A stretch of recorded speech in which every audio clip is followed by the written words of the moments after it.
तू लड़ेगी मुझसे? जा, भाग जा यहाँ से। क्यों अपनी हड्डियां तोड़वाना चाहती है? बहादुर सिंह, मैं यहाँ हारने नहीं आई, जीतने आई हूँ। मैं तेरा घमंड तोड़ने आई हूँ। गांव के अखाड़े में उस दिन कुछ अलग ही माहौल था। चारों तरफ भीड़, ढोल की आवाजें, लोग चीख रहे थे, नारे लगा रहे थे और अखाड़े के बीच में एक पहाड़ जैसा पहलवान खड़ा था। लंबा चौड़ा कद, भारी जिस्म, आंखों में गुरूर और चेहरे पर घमंड। जो भी उससे टकराता पलक झपकते ही धरती चाटता नजर आता। उसका नाम था वीर बहादुर सिंह। सिर्फ गांव में ही नहीं बल्कि पूरे इलाके में उसके नाम की दहशत थी। लोग कहते थे कि आज तक कोई भी पहलवान, चाहे वो कितना ही तेज तर्रार और ताकतवर क्यों ना हो, बहादुर सिंह के सामने ज्यादा देर तक नहीं टिक पाया था। उसने सबको धूल चटा दी थी। उस दिन अखाड़े के बाहर एक आदमी माइक लेकर गली गली ऐलान करता फिर रहा था। सुनो सुनो गांव वालों, आज अखाड़े में बहुत बड़ी कुश्ती होने वाली है। ध्यान से सुनो, आज अखाड़े में सबसे बड़ी कुश्ती होने वाली है। जो भी बहादुर सिंह को हरा देगा उसे 1 करोड़ इनाम दिया जाएगा। ये आवाज हर गली मोहल्ले में गूंज रही थी। कुछ लोग हंस रहे थे और कुछ हैरान थे। कोई कहता था, अरे वीर प्रताप को कौन हरा पाएगा, वो तो पहाड़ जैसा ताकतवर है। किसी ने पहलवानों पर तंज कसा। 1 करोड़ का ख्वाब देख रहे हैं ये लोग। अखाड़े में एक एक करके बड़े बड़े पहलवान आने लगे। किसी के बाजू तगड़े, किसी का कद ऊंचा और किसी की पकड़ मजबूत। लेकिन जब वीर प्रताप ने उन पर हाथ डाला तो सब अखाड़े में धूल चाटते नजर आए। भीड़ शोर मचाती, तालियां बजाती और उसके नाम के नारे लगाती। इसी गांव में थोड़ी दूर एक बिना पलास्तर वाले घर में किरण नाम की लड़की रहती थी। वो सिर्फ 17 साल की थी। सादा कपड़े, चेहरे पर थकान, लेकिन आंखों में डर या घबराहट नहीं बल्कि जिम्मेदारी थी। उसके पिता बहुत बीमार रहते थे। वो लगातार खांसते रहते। उन्हें सांस लेने में दिक्कत होती थी, जिस कारण वो बिस्तर से उठ भी नहीं पाते थे। डॉक्टरों ने साफ कह दिया था कि बीमारी गंभीर है और इलाज कराने में 50 लाख रुपए लगेंगे। किरण इतने पैसे कहां से लाती? भला उसके पास था ही क्या, सिवाय एक घर के जिसमें एक बीमार बाप और 2 मेहनती हाथ थे। वो रोज काम पर जाती, कभी किसी के घर कपड़े धोती, कभी झाड़ू पूछा करती तो कभी बर्तन मांज लेती। और जो थोड़े बहुत पैसे मिलते उनसे पिता की दवा आती और घर का खर्च चलता। रोज की तरह आज भी वो काम कर रही थी। उसके हाथों में बर्तन थे लेकिन दिमाग कहीं और था। अचानक उसे अपनी माँ याद आ गई। उसकी माँ भी कभी उसी अखाड़े की शान हुआ करती थी। लोग कहते थे जब वो कुश्ती के लिए उतरती थी तो बड़े बड़े पहलवानों की सांस फूल जाती थी। उनका घर कभी मेडल और ट्रॉफियों से भरा रहता था। उस समय किरण छोटी थी, मगर वो दिन उसे आज भी याद थे। माँ की हंसी, माँ की ताकत। लेकिन किरण की हंसती खेलती जिंदगी में फिर वो दिन भी आया जिसने सब कुछ खत्म कर दिया। अखाड़े में कुश्ती का मुकाबला चल रहा था। सामने वाली पहलवान बहादुर सिंह की तरह घमंडी थी। जब उसे अपनी हार नजर आने लगी तो उसने धोखे से किरण की मां के सिर पर एक जोरदार वार कर दिया। उसकी मां वहीं अखाड़े में गिर पड़ी। वो दर्द से चीख रही थी। उसे तुरंत अस्पताल ले जाया गया। डॉक्टरों ने बताया कि इनके दिमाग पर गंभीर चोट आई है। शायद अब कभी ये दोबारा खड़ी नहीं हो सकेंगी, लेकिन फिर भी हम पूरी कोशिश करेंगे। किरण के पिता ने हर मुमकिन कोशिश की। उन्होंने अपनी जमीन और घर का सामान तक बेच दिया। उनके पास जो कुछ था सब किरण की मां के इलाज में लगा दिया। लेकिन किस्मत को तो अब कुछ और ही मंजूर था। उसकी मां बच न सकी और एक दिन उनकी मौत हो गई। किरण के पिता को बहुत गहरा सदमा लगा। वो उदास रहने लगे। पत्नी के गम ने उन्हें अंदर से तोड़ दिया था और धीरे धीरे उन्हें बीमारी ने जकड़ लिया। तब से किरण अकेली ही हालात और जिंदगी से लड़ रही थी। वो इसी सोच में गुम थी। लेकिन तभी अचानक गली में फिर वही आवाज गूंजी। जो भी वीर बहादुर सिंह को हरा देगा उसे 1 करोड़ रुपए का इनाम दिया जाएगा। 1 करोड़ रुपए का इनाम सुनकर किरण के शरीर में बिजली सी दौड़ गई। उसे तुरंत अपने पिता का ख्याल आया। वो अस्पताल के बिस्तर पर खांसते हुए एक एक सांस के लिए तड़प रहे थे। उसने काम छोड़ दिया। वो बर्तनों को वहीं रखकर बाहर की ओर देखने लगी। वो आदमी बार बार गलियों में ऐलान करता फिर रहा था। उस रात किरण को नींद नहीं आई। वो छत को घूरती रही और सोचती रही कि अगर मैं ये मुकाबला जीत गई तो पिता का इलाज हो सकता है और शायद उनकी जान बच जाए। अगले दिन किरण अखाड़े पहुंच गई। वहां पर बहुत भीड़ थी। जब वो अखाड़े के करीब पहुंची तो उस वक्त बहादुर सिंह एक पहलवान को जमीन पर पटक चुका था। तभी माइक पर रेफरी की आवाज गूंजी, है कोई माई का लाल इस अखाड़े में? जो वीर बहादुर सिंह को हरा सके। अगर किसी ने उसे हरा दिया तो 1 करोड़ रुपए उसी के होंगे। तभी पीछे से एक नरम मगर दमदार आवाज आई, मैं लड़ूंगी वीर बहादुर सिंह के साथ। सब ने मुड़कर उसे देखा। एक दुबली पतली लड़की खड़ी थी। उसे देखकर एक ने कहा, ये तो हवा में उड़ जाएगी। दूसरी ने तंज कसा, तुझे जान प्यारी नहीं है क्या? लेकिन किरण ने उस वक्त किसी की बात पर ध्यान नहीं दिया। उस वक्त उसकी आंखों में सिर्फ और सिर्फ अपने बीमार पिता की तस्वीर थी। रेफरी ने हैरानी से पूछा, क्या तू सच में लड़ने के लिए तैयार है? अगर तू जीत गई तो 1 करोड़ तेरे। लेकिन तभी वीर प्रताप ने आगे बढ़कर गरजदार आवाज में कहा, लेकिन अगर तू हार गई तो सबके सामने मानना होगा तू कमजोर है, फिर तुझे मुझसे शादी करनी होगी। मंजूर है? कुछ पल के लिए अखाड़े में खामोशी छा गई। किरण के दिल की धड़कन तेज हो गई, क्योंकि अब यह सिर्फ पैसों की लड़ाई नहीं रही थी, बल्कि उसकी इज्जत और जिंदगी भी दांव पर लग चुकी थी। उसने एक लम्हे को आंखें बंद की, अपनी मां को याद किया और फिर गरजदार आवाज में बोली, मुझे मंजूर है। अखाड़े में सन्नाटा छा गया। वीर बहादुर ने उसे सिर से पांव तक देखा। उसके चेहरे पर हल्की सी मुस्कुराहट आ गई। मुकाबला शुरू होने वाला था और लोगों की भीड़ जो अभी तक किरण पर हंस रही थी, अब खामोश हो चुकी थी। सबकी नजरें वीर बहादुर सिंह और किरण पर जमी हुई थी। बहादुर सिंह ने गर्दन घुमाई, मूंछों को ताव दिया और जमीन पर जोर से पांव मारा। उसका जिस्म लोहे की तरह सख्त था। हर सांस के साथ उसकी ताकत का अंदाजा होता था। और दुबली पतली किरण उसके सामने खड़ी थी, लेकिन उसकी आंखों में डर नहीं था। उसने मिट्टी उठाकर माथे से लगाई, बिल्कुल वैसे ही जैसे उसकी मां किया करती थी। बहादुर सिंह हंसा, लड़की, अभी भी वक्त है, भाग जा यहां से। ये अखाड़ा है, कोई बच्चों का खेल नहीं। किरण ने धीरे से जवाब दिया, बहादुर सिंह, सच कहा तूने। मेरे लिए भी ये खेल नहीं है, बल्कि मेरी मजबूरी है। अनाउंसर ने हाथ उठाया और कहा, 1, 2, 3। जैसे ही उसने 3 कहा, बहादुर सिंह भूखे शेर की तरह उस पर टूट पड़ा। किरण को संभलने का भी मौका नहीं मिला। उसने उसे दोनों हाथों में जकड़कर जमीन पर पटक दिया। भीड़ से आवाज आई, इसका तो खेल खत्म, अब नहीं उठ पाएगी ये। किरण का जिस्म जमीन से टकराया। उसकी सांस रुक सी गई, शरीर में दर्द होने लगा। बहादुर सिंह उसके सामने खड़ा हंस रहा था और कह रहा था, कहा था ना, ये बच्चों का खेल नहीं है। लेकिन किरण ने हार नहीं मानी। वो धीरे धीरे उठने लगी।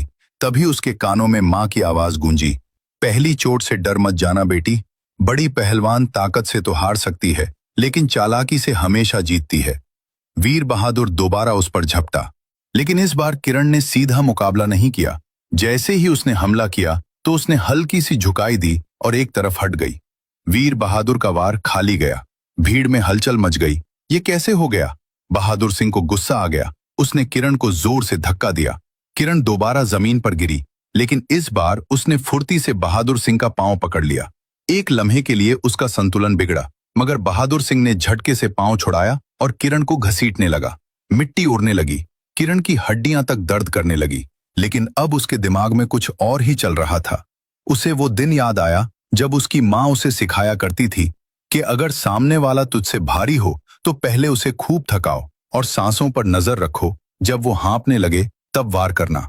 वीर बहादुर के चेहरे पर तंजिया मुस्कुराहट थी। शायद वो यही सोच रहा था कि ये लड़की 2 मिनट भी नहीं टिकेगी। किरण बार बार गिर रही थी, मगर हर बार किसी न किसी तरह खुद को बचा लेती।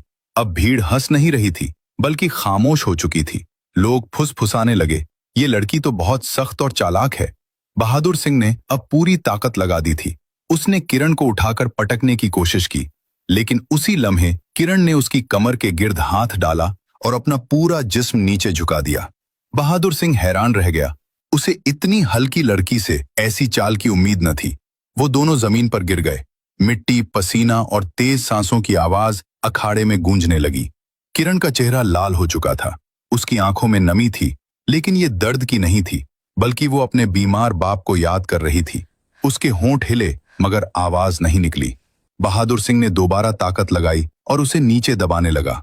उसका वजन भारी था। किरण को सांस लेना मुश्किल हो रहा था। अचानक भीड़ में से किसी ने कहा, अब इसका खेल खत्म, अब ये नहीं बचेगी। किरण की आंखों के सामने अंधेरा छाने लगा। तभी उसे अपनी मां का चेहरा दिखाई दिया। अगर सांस रुकने लगे तो पूरी ताकत लगाकर खुद को छुड़ाने की कोशिश करना।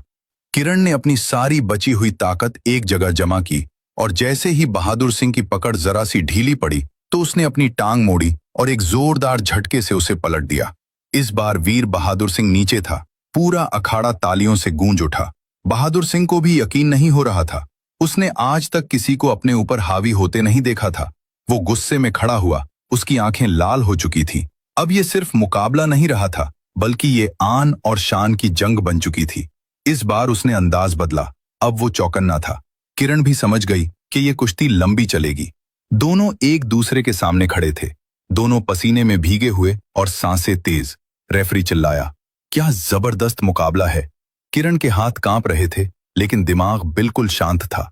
वो एक सही मौके की तलाश में थी और तभी बहादुर सिंह से एक बड़ी गलती हो गई।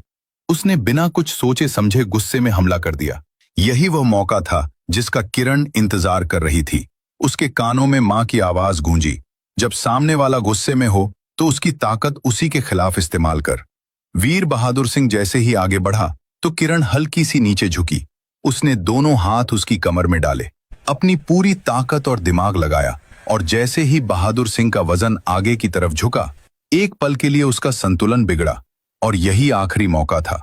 किरण ने उसकी टांग में टांग अड़ाई और उसके पूरे जिस्म को घुमा दिया। बहादुर सिंह जमीन पर आ गिरा। भीड़ सन्न रह गई। ये वही वीर बहादुर सिंह था जो बड़े बड़े पहलवानों को चंद सेकंडों में गिरा देता था। आज उसे यकीन नहीं हो रहा था कि कोई उस पर भी भारी पड़ सकता है। उसने झटके से उठने की कोशिश की। बहादुर सिंह ने पूरी ताकत लगाई। उसके बाजू किरण से कहीं ज्यादा तगड़े और मजबूत थे, लेकिन अब उसकी सांस फूलने लगी थी। किरण के भी हाथ कांप रहे थे, पूरा जिस्म दर्द कर रहा था, लेकिन वो रुकने वाली नहीं थी। उसकी आंखों के सामने बीमार बाप का चेहरा था। तभी अचानक बहादुर सिंह ने जोरदार झटका दिया और किरण को दूर फेंक दिया। किरण पेट के बल जमीन पर गिरी। दर्द के कारण उसके आंखों से आंसू निकल पड़े। भीड़ से फिर आवाज आई, इस बार ये नहीं उठ पाएगी। किरण जमीन पर पड़ी थी। अब उसकी हिम्मत जवाब दे गई थी, लेकिन फिर उसे अपने पिता की खांसी याद आई, उनका रातों को तड़पना, उनकी दवाओं के पैसों की टेंशन। वो हिम्मत करके दोबारा उठ खड़ी हुई। अखाड़े में तालियां गूंज उठी। लोगों की तालियों से उसका थोड़ा हौसला बढ़ा। बहादुर सिंह की आंखों में भी डर साफ दिखाई देने लगा था। उसने धीरे से कहा, तुझे हराना आसान नहीं है। किरण ने कोई जवाब नहीं दिया। उसने मिट्टी उठाकर दोबारा माथे से लगाई। वो दोनों फिर आमने सामने आए। इस बार बहादुर सिंह चौकन्ना था। वो बार बार अपना वजन डालकर किरण को नीचे दबाने की कोशिश कर रहा था। किरण भी समझ गई थी कि अगर ये कुश्ती सिर्फ ताकत से लड़ी गई तो एक सेकंड में हार जाएगी। इसलिए उसने अपना अंदाज बदला। वो धीरे धीरे पीछे हटने लगी। लोगों को लगा कि शायद वो थक चुकी है, लेकिन हकीकत में वो वीर बहादुर सिंह को थका रही थी। उसकी सांसें तेज होने लगी, कदम सुस्त पड़ने लगे। तभी अचानक किरण तेजी से आगे बढ़ी। उसने बहादुर सिंह की बाजू पकड़ी और जोर से झटका देकर अपनी तरफ खींच लिया। किरण ने फुर्ती से पीछे से टांग अड़ाई और उसे गिराने की कोशिश की। वो इस बार भी जमीन पर गिरा, लेकिन उसने खुद को संभाल लिया। वो घुटनों के बल टिक गया। वो दोनों एक दूसरे के हाथों में हाथ डालकर जोर आजमाई करने लगे। ऐसा लग रहा था जैसे अब बहादुर सिंह में भी कुछ नहीं बचा। तभी किरण ने आंखें बंद की और अपनी सारी बची कुची ताकत से उसने बहादुर सिंह की बाजू मोड़ी, अपना कंधा अड़ाया और जबरदस्त झटका दिया। वीर बहादुर सिंह का जिस्म पूरी तरह पलट गया। इस बार वो छाती के बल जमीन पर गिरा। रेफरी चीख उठा। अब उसके लिए उठना आसान नहीं था। उसने पूरी ताकत झोंक दी थी। उसकी बाजू कांप रही थी। वक्त जैसे थम सा गया हो। बहादुर सिंह की आंखों में नमी थी, थकान की भी और शायद पहली बार किसी औरत से हारने की भी। उसकी हिम्मत धीरे धीरे जवाब देने लगी। अखाड़े में सन्नाटा छा गया, क्योंकि जो वीर बहादुर सिंह सबको लम्हों में गिरा देता था, आज वो खुद जमीन पर औंधे मुंह पड़ा हुआ था। किरण ने अपनी पकड़ और मजबूत कर ली। उसके भी हाथ कांप रहे थे। मुकाबला अब फंस चुका था। बहादुर सिंह ने एक आखिरी कोशिश की। उसने गर्दन घुमाकर किरण को घूरने की कोशिश की और धीमी आवाज में कहा, छोड़ दे लड़की, मुझे हराना तेरे बस की बात नहीं है। किरण ने हाँफते हुए कहा, बहादुर सिंह, ये कुश्ती सिर्फ मेरे लिए नहीं बल्कि मेरे पिता की जिंदगी के लिए भी बहुत अहम है। तभी अचानक उसने एक दांव मारा, बिल्कुल वही दांव जो कभी उसकी मां ने उसे आखिरी लम्हों के लिए सिखाया था। वीर बहादुर सिंह का सीना जमीन से लगा हुआ था। आज उसका सारा गुरूर मिट्टी में मिल गया था। पहली बार उसे महसूस हुआ कि शायद वो हारने वाला है। रेफरी माइक पर चीखा, अगर बहादुर सिंह उठ नहीं पाया तो वो मुकाबला हार जाएगा। भीड़ खामोश हो चुकी थी। किरण की आंखें बंद और पकड़ मजबूत थी। उसके कानों में मां की आवाज गूंज रही थी, बस थोड़ी और हिम्मत कर। बहादुर सिंह ने आखिरी बार जोर लगाया, लेकिन अब उसकी ताकत जवाब दे रही थी। उसकी बाजू जमीन से रगड़ खाने लगी और फिर किरण के एक झटके से उसके कंधे जमीन पर लग गए।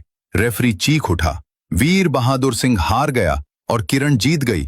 पूरा अखाड़ा शोर से गूंज उठा, बहादुर सिंह हार गया और किरण जीत गई।